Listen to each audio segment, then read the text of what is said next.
In the blistering heat of the African plains, a thin, weary cheetah mother stopped in a place she should have passed by. Not for food, not for rest, but because of a faint sound, the fragile breath of 3 lion cubs left for dead. From that moment on, instinct and motherhood collided in a silent battle. She didn't run. She didn't turn away.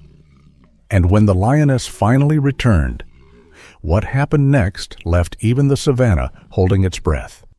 This story may be quiet, but it will stay with you long after the last word is spoken. The sun pressed down like a silent hammer, flattening every shadow on the western edge of the Serengeti. There was no breeze, no movement, only the illusion of stillness that made the land seem harmless. Grace, a mother cheetah whose body bore the slender shape of speed, moved slower than usual across the dry grass. Her stride was uneven. The pads of her paws were cracked from days without rain, and her ribs showed faintly beneath her spotted coat. She hadn't eaten properly in nearly 3 days, and the ache in her joints whispered that she was chasing the wrong season. She should have kept going. Her cub had died the week before, taken not by teeth or claws, but by fever and flies. She had buried the tiny body under a curtain of grass and walked away without looking back. That was the rule. Keep moving, keep hunting, keep breathing. Anything else was a luxury the savannah wouldn't forgive. But now, she stopped. It wasn't exhaustion that froze her feet in place. It was silence. Not the peaceful kind. This was the kind that screamed. There were no birdsong flutters, no insect hum, not even the rustle of wind through dry brush. Just heat, hovering in waves above the baked earth. Grace tilted her head, her ears rotating like radar dishes. Then she heard it. Or maybe she felt it first. A small, broken sound, almost too weak to register, like the gasp of breath pulled from the lungs of something too small to defend. Itself, not prey, not cheetah, something else. Grace crouched lower, her spine tensed like a drawn wire. She was not in her own territory, not near any of her hidden places. She was in the wide open, where the wrong move could write her final chapter. But curiosity, dangerous, maternal, irrational curiosity, began pulling her forward. She moved with slow precision, each pawfall calculated, silent, avoiding the patches of dried leaves that would snap beneath her weight. Her eyes locked on the hollow ahead, a shallow depression barely shielded by brittle grass. At first, she thought it was nothing.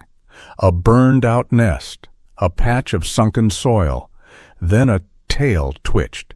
3 tiny bodies huddled together, so close they might have been one if not for the slow, disjointed movements. Lion cubs. No more than a few weeks old. Their fur was caked with dust, one ear torn, one flank heaving too quickly. One cub lay limp, another sat upright but swayed like a leaf in a dying breeze. The third nuzzled, the others too weak to cry out properly.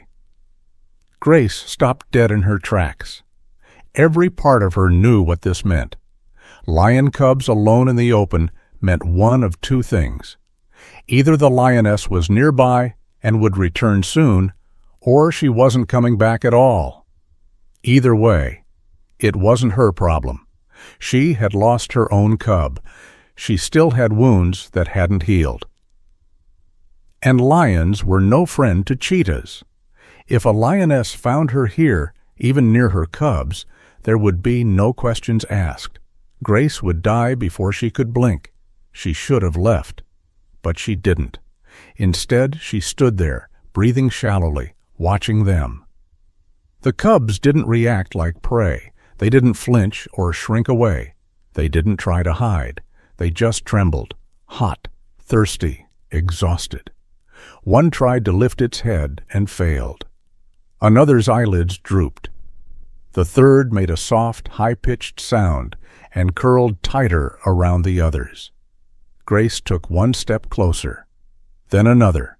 She paused again, sniffing the air carefully. The scent was muddled. There was lioness musk, but faded, old. No blood, no fresh kill, no warning markers. The cubs were abandoned, not protected. Whatever had happened, it wasn't recent. And that made the silence even louder. She crept to within 10 feet, her shadow now brushing the edge of their bodies. The cub closest to her stirred slightly, turned its head toward her, and opened its eyes. There was no fear in them, just confusion. And something else. Something closer to trust. Or maybe it was the absence of energy left to fear anything at all. Grace lay down, not to rest, not to claim, just to block the sun. It was a small act, insignificant by most standards, but in the open savannah, where the sun could kill as surely as teeth, it meant everything. The cubs responded immediately. One shuffled forward and collapsed against the curve of her front leg. Another, slower, dragged itself into the faint shadow cast by her flank. The third, ever watchful, didn't move but closed its eyes as if that small patch of shade gave it permission to sleep. She stayed still. Minutes passed like hours. In the distance, vultures floated silently, tracing lazy circles in the sky. They hadn't descended yet, but they would. Their patience always outlasted mercy. Grace didn't know what she was doing. She didn't plan to stay. But something had happened in that moment when the cub had looked at her, not recognition, not pleading, just the quiet ache of something too fragile to defend itself. And Grace, who had lost her own reason to keep going, suddenly found herself unable to walk away. There was no plan, no logic, no gain, just a choice. As the light shifted and the heat deepened, Grace closed her eyes for a breath. Not sleep, but something like stillness. She didn't know yet that this pause would cost her more than rest. She didn't know that by staying, she was writing herself into a story that didn't belong to her. But the land knew. And, somewhere in that impossible silence, the savannah held its breath. The light had shifted again, falling at an angle that made the cubs' fur glow with a dusty amber sheen. They hadn't moved much, but they were breathing more evenly now, their small chests rising and falling in delicate rhythm against the heat-hardened ground. Grace hadn't budged either. She remained in her half-curled position, body stretched enough to cast shade, but not so close as to threaten. She had no idea how long she'd been lying there. Time in the savannah moved like water down a dry riverbed, slow, then suddenly fast. She only realized hours had passed when the temperature dropped half a degree and the buzz of flies grew louder. The cub closest to her shifted again, pawing weakly at her leg, not out of fear or confusion, but seeking more of the shade her body offered. That small movement pulled her eyes downward, and that was when Grace saw something she hadn't noticed before. The smallest, the one who had curled into her foreleg earlier, wasn't breathing right. Its sides heaved, but not deeply. Its eyes remained half open, unfocused, dull. There was no blood, no visible wound, just stillness and slow collapse. Grace stiffened. She rose to her feet cautiously so as not to startle the others. Her instinct screamed at her to leave. This wasn't her fight. These weren't her cubs. Their mother, if alive, was surely hunting, or perhaps lying injured just beyond the ridge. Or worse. In the wild, outcomes didn't need explanations. But something else overpowered the call of instinct, something ancient and defiant. She bent her head toward the weakest cub and sniffed gently. The scent was dry. Not rot, not death, but dangerously close. The cub's mouth was cracked, its tongue barely visible between clenched teeth. It had gone too long without moisture, without milk. Grace felt her stomach tighten. Her own milk was sparse, almost gone, really. Her last cub hadn't needed much near the end. But there was still something, a reserve, a choice. She looked around. No lions, no shadows, no movement, just grass and wind and the dull ache of decision. Then, without hesitation, she did what no cheetah had done before. She lowered herself beside the cub, angled her body just enough, and nudged the small head gently toward her belly. At first, the cub didn't respond, but then it stirred. Instinct, deeper than exhaustion, woke inside it. It latched, awkwardly, desperately, and for the first time in what may have been a day or more, it fed. Not much, not enough to restore strength, but enough to remind its body that life was still within reach. Grace remained still. The other two cubs watched. One attempted to stand, failed, then collapsed again in the dust. The third dragged itself closer to the makeshift shelter of her shadow and curled against her side, uninvited, but not unwelcome. She didn't know what she had just done. All she knew was that the moment passed, and the cub lived through it. And now she couldn't take it back. The sun shifted once more, dropping lower toward the edge of the world. The flies became bolder. The silence, once still and expectant, began to shift into something else. Pressure. It hung in the air like the early rumble of a distant storm. Grace blinked slowly. Somewhere in the near distance, a group of wildlife photographers had passed earlier that morning, their scent faint but still present. She hadn't seen them, only smelled their trail, boot prints, metal, the lingering essence of fuel from their eco-tour vehicle. They were long gone now, unaware of the miracle unfolding beyond their camera lenses. But Grace knew what they would have captured if they'd stayed. A cheetah mother feeding a lion cub in the open, with no sign of territorial dominance, no bloodshed, no growl of possession. Just one predator choosing nurture over nature. She shifted again, gently pulling away. The cub had stopped nursing and was now asleep, curled tighter, as if its body had remembered how to survive. And then something new happened. The third cub, the one that had stayed most alert, stood. On legs that trembled, it took 3 unsteady steps toward her, stared at her face, then dropped down into the crook between her belly and foreleg. It didn't cry. It didn't demand. It simply rested. Grace didn't know what she was anymore. Not a mother in the way she had been.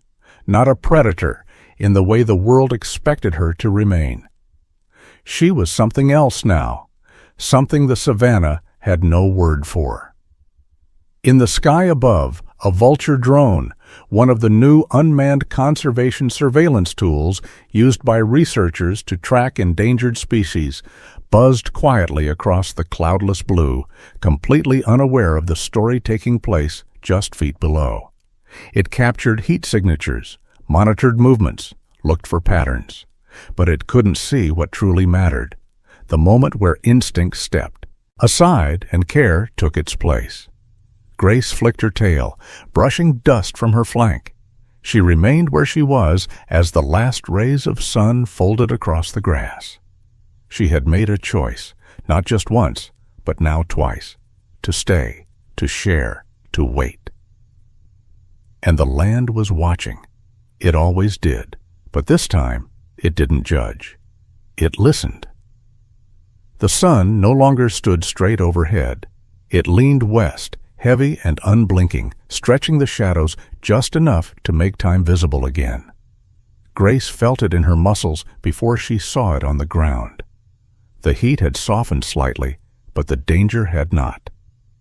In the savannah, the hours after midday were often worse than noon itself. Predators moved again. Scavengers grew bold. Grace rose slowly, careful not to startle the cubs. Her joints protested. Hunger clawed at her belly, sharp and insistent, the kind that made judgment blur. She scanned the plains in a slow arc, eyes narrowing, ears pivoting.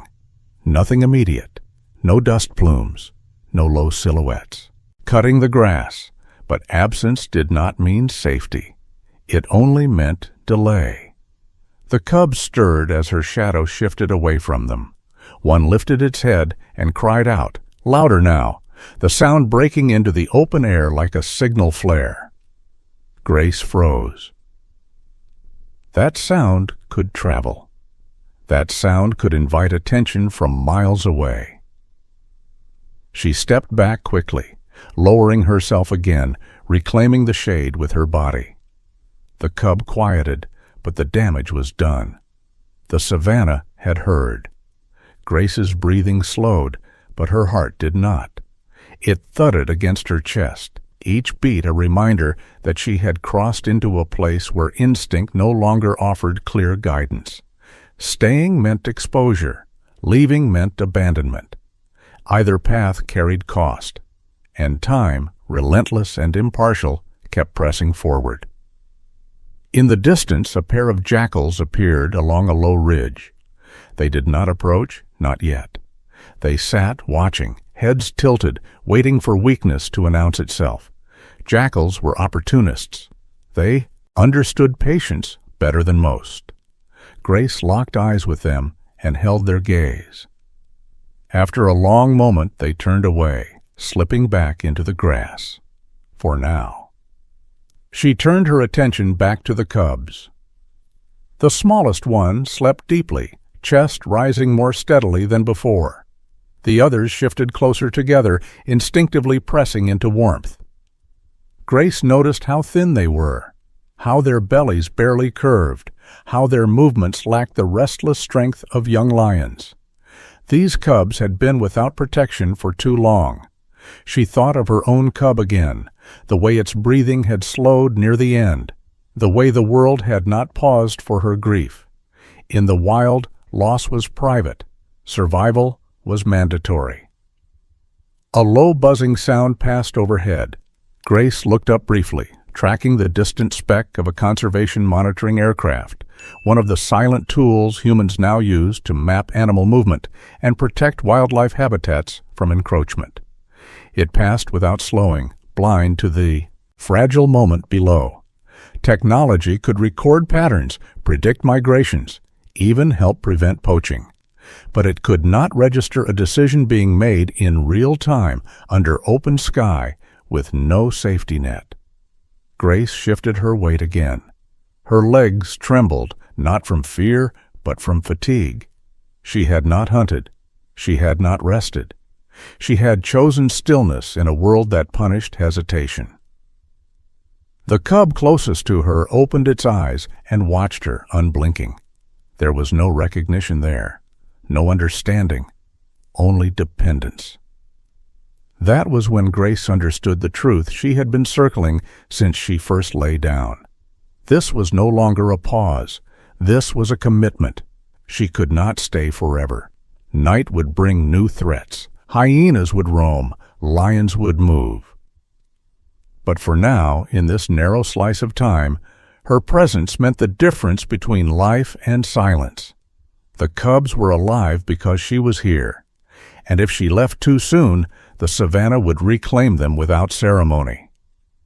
Grace exhaled, slowly, and settled back into place, lowering her body fully to the ground. She angled herself so the cubs remained shaded as the sun continued its descent. She did not groom them, did not touch them more than necessary. She held the line between care and possession, aware that crossing it too far could trigger consequences she could not undo. The jackals did not return. The vultures remained high. The plains held their distance as if waiting for the next move. Time stretched again, thick and deliberate. Grace did not know how this would end. She did not know if the lioness would return or if she herself would make it through the night. She only knew that an hour had passed, then another, and she was still there. In the wild, survival often belonged to the fastest, the strongest, the most ruthless. But sometimes, in rare and costly moments, it belonged to the one who stayed. And Grace stayed. She did not realize it yet, but this was the hour that would change everything. Temperature had dropped just enough to make the ground tolerable again. The sun hung low now, not yet setting but softened at the edges, casting everything in long gold. Grace didn't move. Her breath was steady, her focus sharp, though her body had begun to ache, in ways she hadn't felt in years. She had always been built for speed, graceful, explosive, efficient. But speed meant little when you chose to stay still. The cubs lay scattered around her, still alive. That was the only thing she could say with certainty. The smallest one had drifted back into a shallow sleep, curled against her ribs like it had always belonged there. The other two had shifted close together again, their faces relaxed in a way that spoke of temporary safety, not true strength. They were surviving, but barely. Grace turned her head toward the horizon. A long way off, the clouds had begun to gather. Thin, stretched gray hanging just above the hills. Rain wouldn't come tonight, maybe not even tomorrow. But the signs were there. The savannah always gave warning before it changed, so did predators. And something was coming. She felt it, not in sound or scent, but in the stillness. The kind of pause that comes before a footstep. The kind that made even the insects hold their breath. But it hadn't arrived yet, which made what she was about to do even more dangerous. Grace shifted her body carefully, her limbs stiff from remaining in the same position for hours. She turned her gaze toward the smallest cub again, the one whose mouth had gone dry, whose cries had grown too weak to echo. It had stirred only once in the last hour, its breathing shallow, its energy draining. There was still a trace of milk inside her, not enough to nourish, but perhaps enough to sustain. Enough to delay death by one more hour. She had not planned this, had not intended it. But now the decision pressed itself forward with a quiet urgency. If she did nothing, the cub would die. If she did something, she wasn't sure what that meant. She lowered her flank closer to the ground, angled herself so that the cub's head brushed her belly. For a moment nothing happened. Then the cub stirred, drawn by instinct deeper than pain, deeper than species. It latched clumsily, without strength or rhythm. But it drank. Not long, not well, but it drank. And in that small moment, the line between hunter and protector blurred. Grace closed her eyes briefly, not out of peace, but out of resignation. This was more than shade, more than presence. This was sustenance, and it had changed her place in the story. The other cubs noticed. One moved closer but did not approach. The other blinked slowly, its head resting on the dirt. Neither made a sound. They were learning the rhythm of stillness, learning what it meant when the world didn't turn against them, at least not yet. Far overhead, a satellite imaging drone passed across the early dusk, part of an international effort to track big cat, movements in the wild. Grace didn't notice it, of course. It was too high, too silent. But below, in the data centers that collected those heat signatures and motion graphs, someone would later remark on a strange cluster. 4 bodies, too close together to be a pride, too still to be a hunt. A cheetah. 3 lion cubs. No conflict, no kill. Only coexistence. Back on the ground, Grace pulled away gently. The cub's mouth had gone slack, its eyes already closing again. It had fed. Briefly. It had been given something that didn't belong to it, and yet it had been given. She stood, stretched her limbs one by one, and stepped just far enough to scout the air. A faint breeze stirred now. The scent of jackals had returned. Old but nearby. They were watching again. Waiting. She growled, low and sharp. Not loud enough to wake the cubs, but enough to send a message. She was still here, still willing to defend. But for how long? Her body could only hold so much. Her milk would not last. And the moment the wind shifted to carry Lion's scent again, everything would change. She returned to her place, lowering herself slowly, bones groaning under the weight of choices. The cubs pressed in once more, drawn not by recognition, but by need. Need didn't care who offered comfort. Need only cared that it was offered. Grace watched the sky turn orange, then deeper. Somewhere in the distance, an elephant moved through tall brush, its steps rhythmic, unhurried. Life continued. The savannah turned, but here, in this small hollow, time remained paused. This was not her role, not her family. But for now, for this fleeting stretch of dusk, she was what they had, and the longer she stayed, the harder it would be to walk away. Twilight had begun its quiet descent. The air, still warm, had lost its sharp edge, and the long grass whispered low in the changing light. Grace remained curled around the lion cubs, her body a barrier against the open plains. Her muscles ached with stillness. Her hunger had grown dull, no longer urgent, only deep. The cubs slept, tucked close, breathing softly, unaware of the thin thread holding their lives together, and then the wind changed. It wasn't dramatic, just a gentle shift from west to north. But that was all it took. Grace's nose twitched. She lifted her head slowly. A new scent had arrived, faint, sour, oily. Not lion, not jackal. Something worse. Hyena. No, not a pack, not yet. Just one, a female, alone. She appeared minutes later, materializing at the edge of the ridge as if the land had grown her. Her coat was matted, her ears torn. An old hyena, experienced, patient.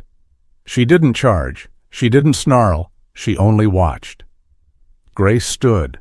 The cubs shifted in their sleep, but didn't wake.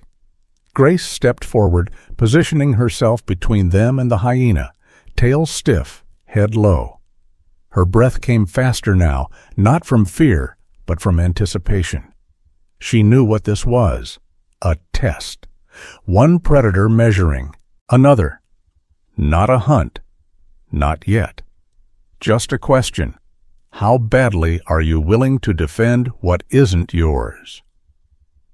The hyena didn't flinch. She sat on her haunches, long jaw slack, eyes gleaming with ugly intelligence. Hyenas didn't need strength in numbers to win. They only needed timing. One weak moment, one look away. That's all it would take. Grace growled. It wasn't a performance. It came from somewhere old, somewhere that didn't care if these cubs were hers or not. She had fed them, shaded them, guarded them, and that was enough.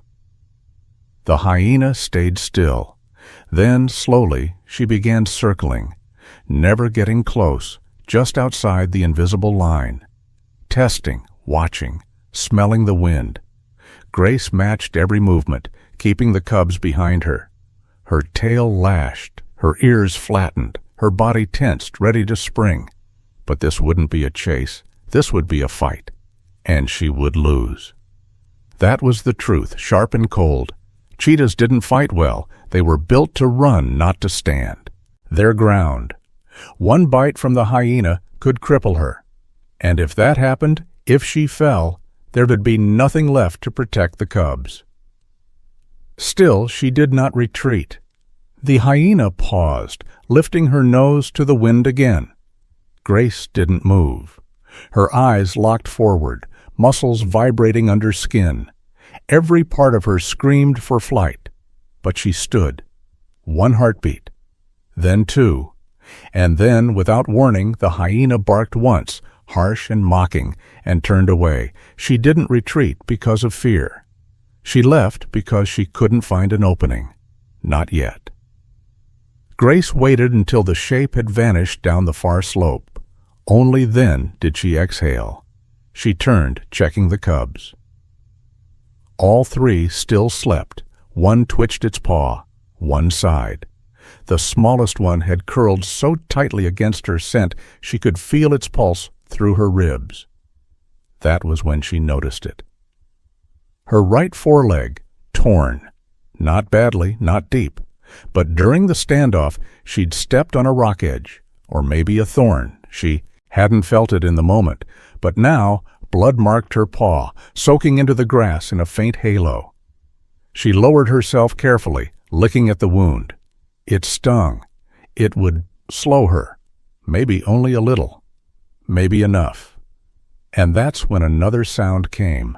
Not animal, mechanical. A soft whir from the sky. Grace glanced upward. It was one of the newer anti-poaching drones sent from nearby conservation outposts. Silent, solar-powered, equipped with infrared cameras and GPS telemetry. These devices help track large predators, record heat signatures, and catch illegal hunting activities. Humans believed they were helping, saving lives by watching from above. But no drone could see what was happening here. No algorithm could measure this kind of choice. Below their quiet blades, a cheetah had bled to protect the children of her enemy, and she would do it again if needed. The cubs stirred. Night was nearly here.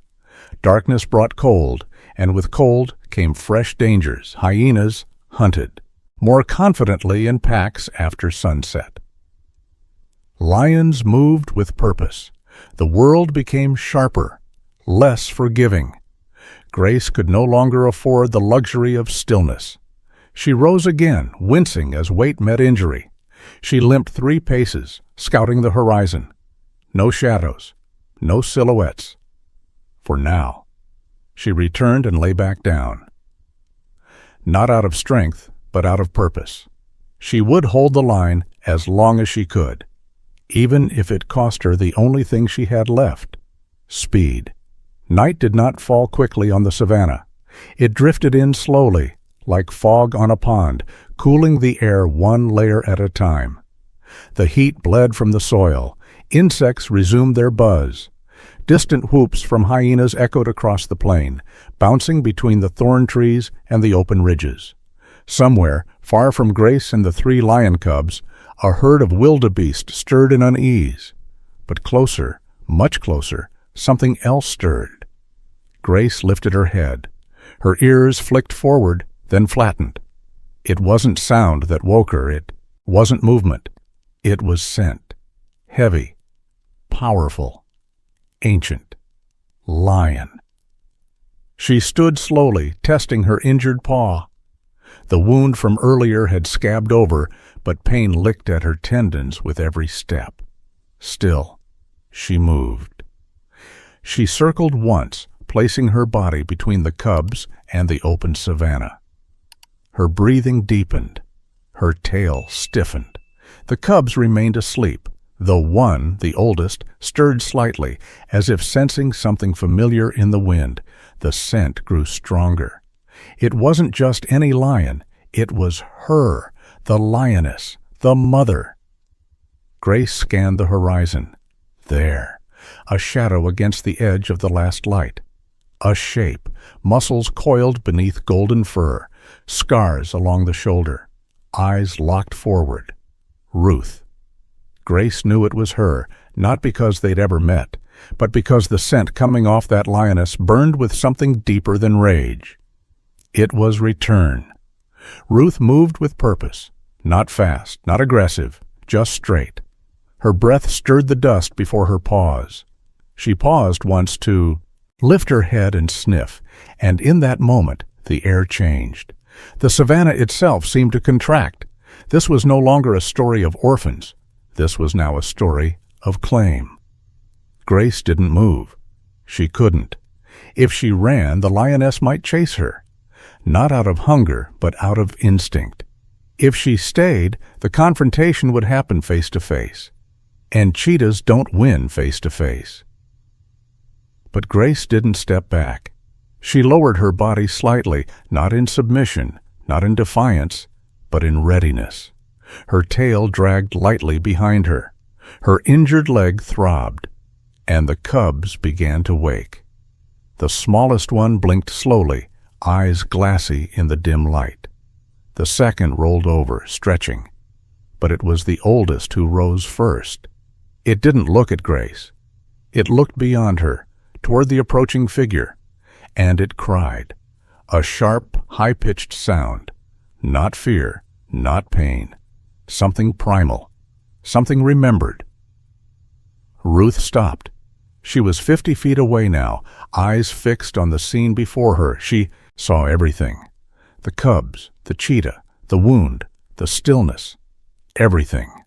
She could have roared, could have charged, could have ended the story with one lunge. But she didn't. Instead, she stepped closer. Slow, controlled. Grace adjusted, angling her body. Not to block the cubs, but to make herself visible, fully, clearly, unmistakably present. If this was going to end, it would end with honesty. Ruth's gaze did not soften, but it didn't ignite either. The savannah grew utterly silent. Not even the jackals cried now. The air felt heavy, as if waiting for a single decision to rewrite everything. Grace didn't move. Behind her, the oldest cub stepped forward. Its legs shook, but it kept moving. It passed under Grace's belly and out into the open. And then it collapsed. Not in surrender, but in exhaustion. Ruth's chest rose once. She exhaled slowly. And for the first time, her face changed from lioness to mother. She walked forward, not charging, not stalking, but moving like someone who had spent hours, maybe days, searching for what she thought she'd lost. And now had to decide what it meant to find it again. Grace lowered her head. She did not run, she did not flee, but she did shift her weight slightly to the side, opening a narrow path. The wind blew again, softer this time, carrying with it the scents of bodies, blood, milk, and dust. Overhead, a remote wildlife surveillance balloon, drifting silently above the region as part of a biodiversity monitoring project, floated into the edge of the starlit sky. It had no idea that below, on a sliver of earth brushed by fading heat and dry grass, two apex predators were writing a new rule. Not with claws, not with roars, but with restraint. Ruth stepped closer. The second cub now rose, moving toward her on unsteady legs. The third followed. And Grace, though every fiber of her body tensed, remained still. She had made it this far. And now the moment was no longer hers to control. It belonged to the one who had left, and the one who had come back. The moment stretched longer than breath. Ruth stood still, her body framed by the last hints of twilight. She didn't growl. She didn't move toward Grace. She only stared, not at the cheetah, but at the space her cubs had just occupied. That space where they had found shade, found water, found milk that didn't come from her. That space that had kept them alive. Grace didn't break her stare either. But she moved, not backward, not forward, sideways. A subtle, deliberate shift, her body no longer blocking the cubs, but not retreating from them either. She bowed her head, lowering her profile without fully exposing her neck. It wasn't submission, but something close to surrender. A message in silence. They are yours now. The oldest cub, barely strong enough to stand, stumbled toward Ruth. Its legs buckled twice, but it kept going. The second followed, eyes locked on the lioness, ears tilted forward in cautious hope. The smallest, still curled beside Grace's belly, hesitated. Then it moved. It didn't run to Ruth. It pressed its body briefly, almost imperceptibly, against Grace's leg before turning away. A touch. A goodbye. The kind the wild never teaches, but mothers always understand. Ruth stepped forward. Her paws sank slightly into the dry earth. When she reached the cubs, she didn't snatch them. She didn't pull them in. She touched them, one by one, nose to forehead, breath to fur, checking for wounds, for breath, for scent. Grace held her ground. Her muscles trembled from the effort. Not fear, not pain, just depletion. She had nothing left to give, not strength, not milk, not speed. But she would not leave until she knew the cubs were safe in hands stronger than hers. Ruth sat down, curling her body around the cubs with practiced instinct. Her tail wrapped behind them like a wall. She began grooming them one at a time, removing dust from their eyes, licking behind their ears. The sound was quiet, soft rasping that blended into the hum of the evening air. Grace watched, still unmoving, still listening, and still bleeding, though the wound had slowed. Then Ruth looked up. Their eyes met. There was no rage in that gaze, no vengeance, only calculation. And something even rarer, recognition, not of identity, but of intention, of choice. In that shared glance, there was no peace treaty, no forgiveness, no future alliance. But there was an understanding, one that needed no words. The savannah doesn't reward compassion. It doesn't make space for gratitude. But in this small hollow, for this single moment, it had made room for respect. Grace turned her head slowly, not breaking eye contact until the last second. She stepped back. Not far, just enough to reclaim her shape apart from theirs. Her body trembled from exhaustion, from the ache in her shoulder, from the pressure of what had nearly happened and what had not. She didn't know what would come next. Ruth could still chase her, could still reassert dominance, but she didn't. The lioness lay down fully now, head resting on her paws, cubs nestled into her flank. Grace exhaled for the first time in what felt like hours. Above them, the first stars emerged, faint and flickering, and beyond them, orbiting high above the Earth's shadow, a network of global wildlife conservation satellites moved silently in formation. These satellites tracked migration corridors, monitored climate change effects on endangered species, and supported programs like predator-prey balance studies across national parks in Africa.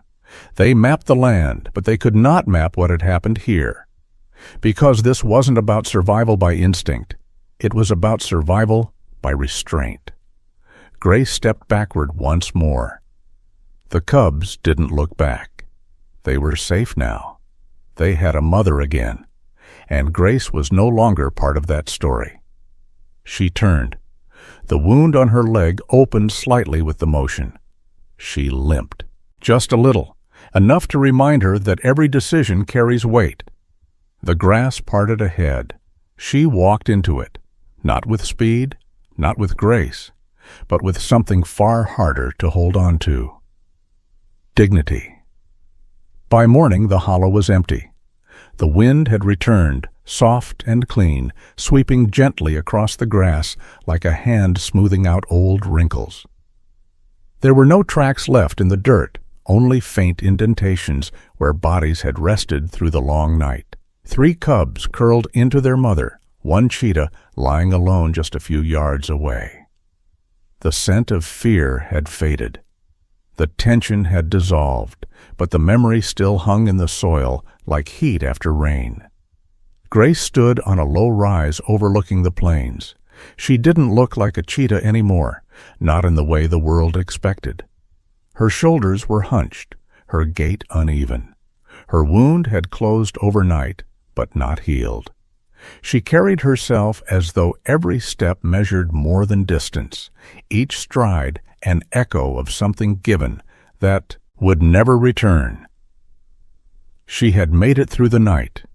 She had not been chased. She had not been killed. And yet something had been taken from her all the same. Across the grasslands, no one paused to honor what had happened. The zebras grazed. The giraffes moved slowly toward distant trees. A small herd of impala darted along the slope, startled by nothing in particular. The rhythm of life had resumed, but something had shifted. The cubs and their mother were long gone, their trail barely visible now, except to the sharpest trackers. They had disappeared into thicker brush, into denser wild. And Grace had not followed. She had not needed to. Her part of the story had ended, even if the savannah had no words for it. She lay down beneath a lone acacia tree, one she'd passed hundreds of times before. But this time it felt different. The ground was warm, the roots familiar. The sun filtered through the branches in scattered patterns, dappling her face in flickers of gold.